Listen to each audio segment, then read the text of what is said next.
আপনি কি কখনো এমন অবস্থায় পৌঁছেছেন যখন মনে হয়েছে এতদিন ধরে চাইছি তবু কিছুই বদলায়নি? প্রতিটি সিজদায় একই দোয়া, প্রতিটি তাহাজ্জুদে একই কান্না, প্রতিটি রমজানে একই প্রার্থনা, তবুও মনে হচ্ছে আকাশ যেন নীরব। তখন শয়তান খুব ধীরে আপনার অন্তরে একটি প্রশ্ন নিক্ষেপ করে, আর কত দোয়া করে কি লাভ?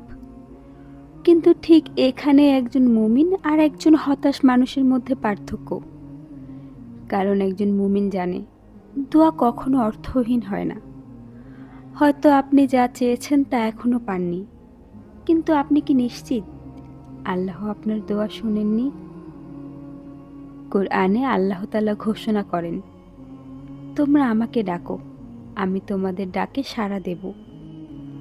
এটি কোনো মানুষের প্রতিশ্রুতি নয়, এটি সমগ্র সৃষ্টি জগতের প্রতিপালকের ঘোষণা। তাহলে প্রশ্ন হলো, যিনি এই প্রতিশ্রুতি দিয়েছেন তার উপর ভরসা করা ছেড়ে দেবেন কেন? আপনি হয়তো বলবেন, আমার চাওয়াটা অসম্ভব। কিন্তু বলুন তো, অসম্ভব কার কাছে? আপনার কাছে, নাকি সেই রবের কাছে যিনি শূন্য থেকে আসমান জমিন সৃষ্টি করেছেন, যিনি আগুনকে শীতল করেছেন, যিনি সমুদ্র চিরে রাস্তা বানিয়েছেন, যিনি মৃত ভূমিকে বৃষ্টির মাধ্যমে জীবিত করেন? মানুষের কাছে যা অসম্ভব মনে হয়, আল্লাহর ক্ষমতার তুলনায় তা কোনো বাধা নয়। তবে একটি বিষয় মনে রাখুন, আল্লাহ আমাদের ইচ্ছার বন্দী নন। তিনি সর্বজ্ঞ, সর্বপ্রজ্ঞ।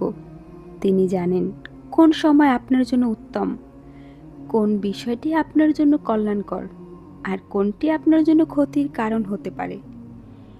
তাই দোয়া কবুল হওয়ার অর্থ সবসময় সঙ্গে সঙ্গে আমাদের চাওয়া পূরণ হয়ে যাওয়া নয়।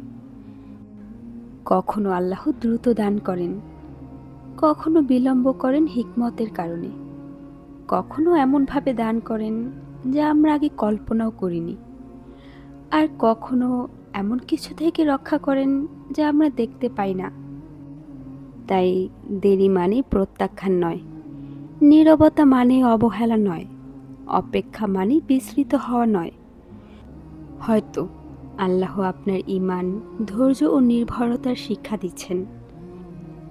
একবার ভেবে দেখুন, আপনি যদি দোয়া করাই ছেড়ে দেন, তাহলে নিজের আশা কার কাছে নিয়ে যাবেন?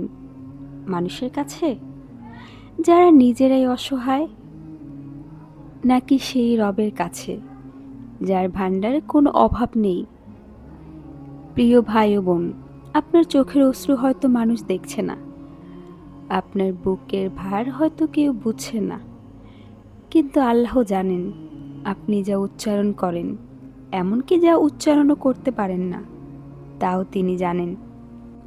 তাই দোয়া করা ছেড়ে দিবেন না। হয়তো আজকের দোয়াটি আগামীকালের পরিবর্তনের সূচনা। হয়তো এই কান্নাই আপনার রবের নিকট সবচেয়ে প্রিয়। হয়তো আপনি ভাবছেন সব শেষ, আর ঠিক তখনই আল্লাহ আপনার জন্য এমন একটি দরজা খুলে দেবেন যা আপনার কল্পনারও বাহিরে ছিল।